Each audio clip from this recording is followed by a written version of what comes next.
Hey friends, welcome back to another video. Today I have a cozy reading vlog for you all filled with lots of new books, some new stationery, tea, libraries and of course bookshops.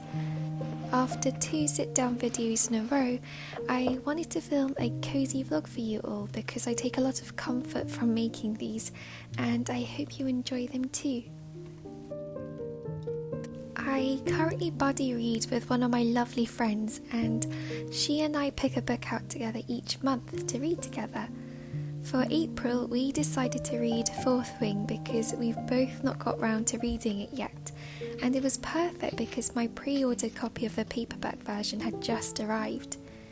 If you follow me over on Instagram, I shared there how excited I was not just to read the story and see what all the hype is about, but because I also prefer paperbacks to hardbacks, so I was really glad that I'd waited this long to finally have it in my hands.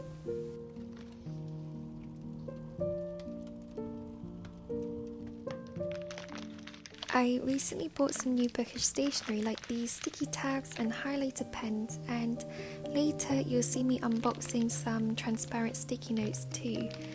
Like lots of you, I've been obsessed with these tabs ever since I discovered them a few years ago, and since then I can't seem to read a book without them.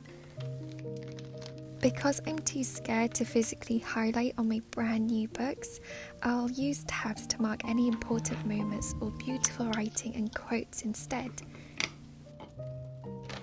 I also like to coordinate my tabs to the individual covers of each book, hence why I go for the option of lots of different colourways so that I can pick and choose the most accurate or appropriate ones. I don't know if that's considered extra or not, but it really bothers me if the colours don't match, and so it's something that I always take into consideration. I also mentioned this on one of my Instagram posts lately, but whilst I don't want to underline and highlight on any of my new books, the only exception I have are non-fiction and poetry books. I actually enjoy being more hands-on with these because it helps me to engage more with what I'm reading. Either way, I thought it was about time that I upgraded my highlighters to these really cute pastel ones, and I can't wait to start using them.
In last week's video, I mentioned how I was going to read Persuasion for the Austen Readathon, which is being hosted by Reader in a Reverie. Well, now that it's officially April, I started reading Persuasion and I'm only about 35 pages in so far, but I can't wait to continue reading it and will hopefully really enjoy it. One of my favourite things to do with classics is to watch the movie adaptation as a treat after having finished the book itself. And so I'm really looking forward to watching the 2007 version of Persuasion first, and then possibly the Netflix adaptation afterwards, although I haven't heard many great things about that adaptation, so I'm not entirely sure if I'll watch it or not.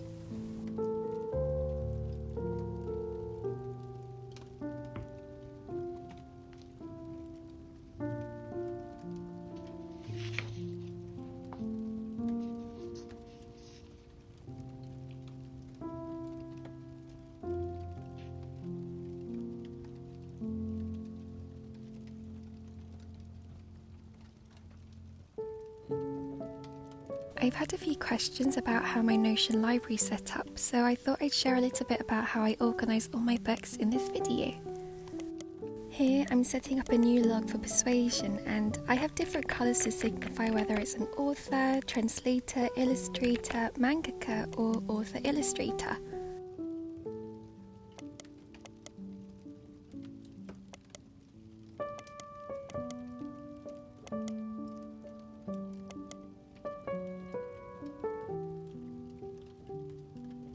Where it says add a comment is where I'll jot down all my thoughts as I read the book.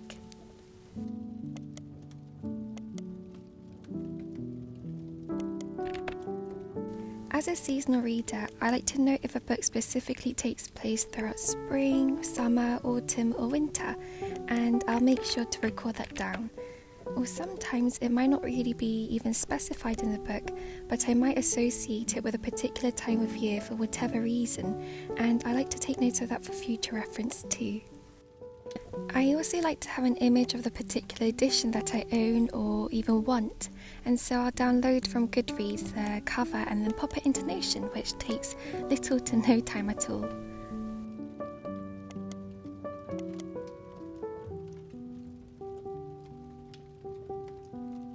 This next bit is a bit random, but on Notion you can add an icon, and I discovered one day that on Giphy, if you type in Pusheen, you get a whole bunch of cute GIFs that you can use as icons. So I'll search for whichever GIF is most appropriate or reminds me of the book, I'll copy the link and then embed it into the page like so.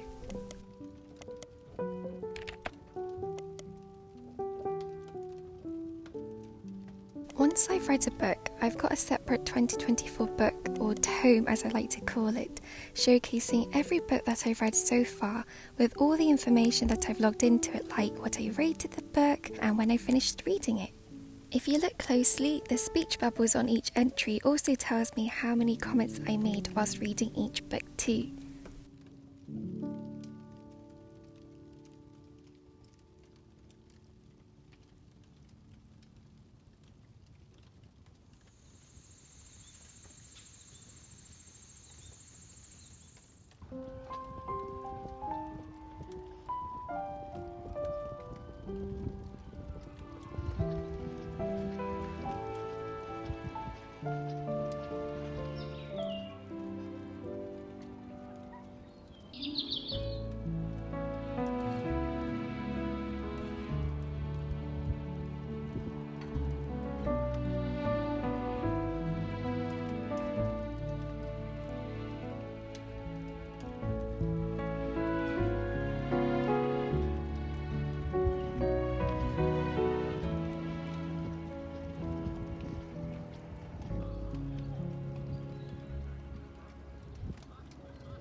Because the weather was so sunny on this particular day, I decided to make a bookish trip out of it and venture out to the library, as well as visit one of my favourite Waterstones branches, which is only about a 10-minute walk away.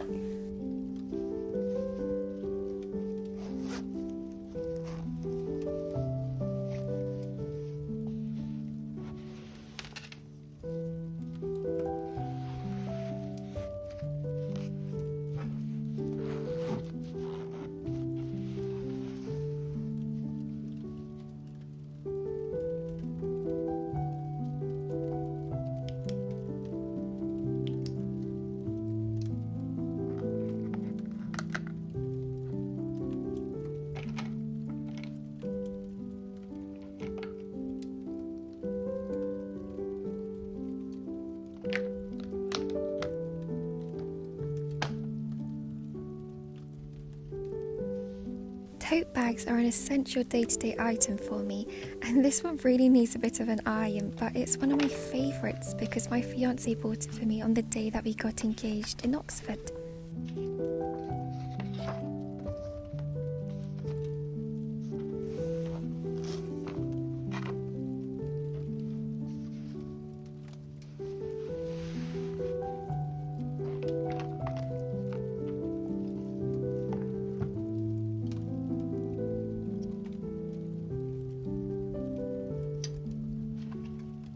Just before leaving the house though, I received a package and I wanted to share it with you guys on camera. I couldn't wait to open this because it was my copy of Emily Bronte's complete poems.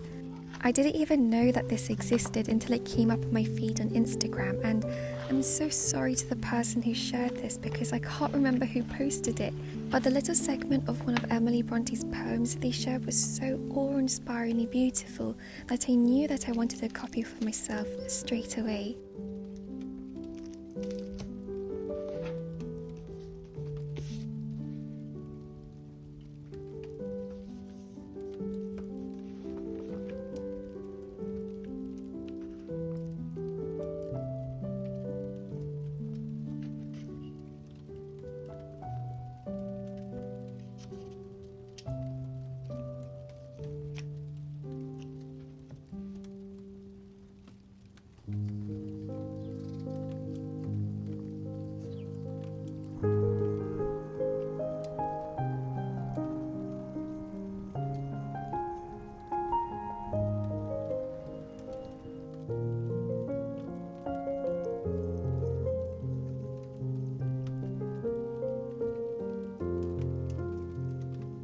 It was such a beautiful spring day to visit the library, and I was really hoping to pick up the Unmaking of June Fairy by Adrian Young, but I couldn't find a copy of it sadly.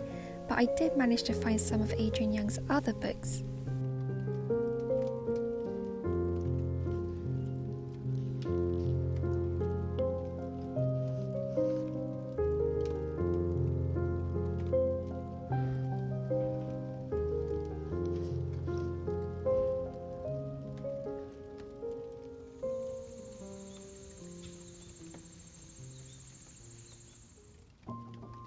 At Waterstones, I went to look specifically for E.M. Forster's A Room with a View, which I'm reading as an ebook right now and really thoroughly enjoying.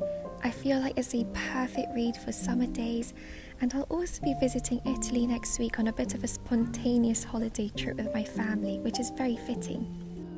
Unfortunately though, Waterstones didn't have the edition that I wanted, which I'll pop up here on the screen now. According to the lady who worked there, it appears that Penguin Classics have updated the cover for this book and so aren't selling the old cover design anymore. So instead, I ended up searching for any second-hand copies of the previous design on Vinted, and I found the edition that I wanted for £5 in total. That should be arriving any day now, and I'm so thankful to have found a copy at all.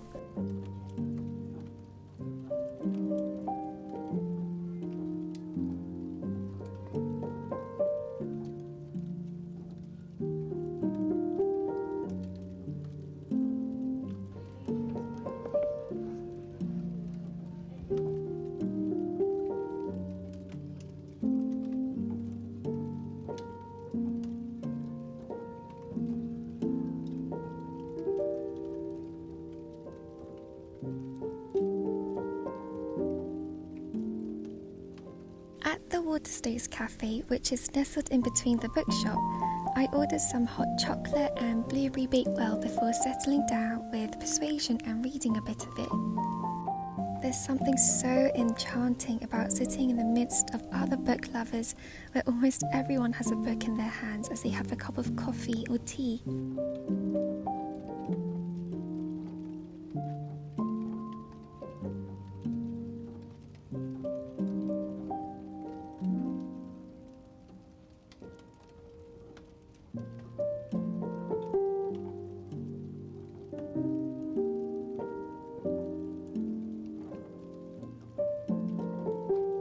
I always have lots of stories that I want to explore in my head, and whether anything will come out of them is an entirely different situation.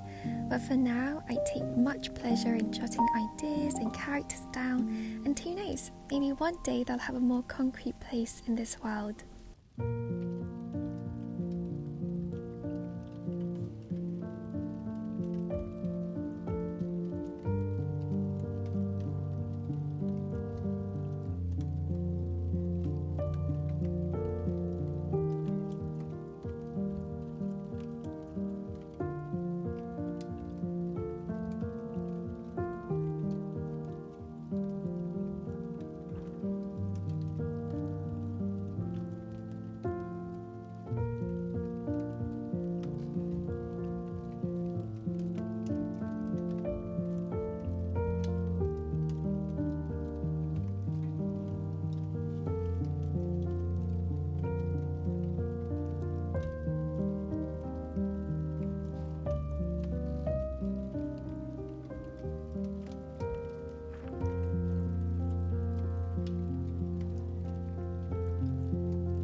A couple of days ago, I'd placed a waterstones order, and this was one of the books that had arrived. It's A Fellowship of Bakers and Magic by J. Penner, which I stumbled upon a few months ago and have been wanting to read for a really long time now. It's a cozy fantasy story following a confectionist who combines her apothecary herbs into her baking, and it follows her as she competes in a baking battle. I did want to wait until autumn before buying this, but I've been craving cozy stories like this with baking and herbs and magic, so I'm really eager to dive into this gentle fantasy world. Thank you all so much for watching, and I hope that you are able to unwind even just a little bit as you watch this video. I can't wait to talk to you all in the comments, and I hope that you're safe, I hope that you're well. Bye friends!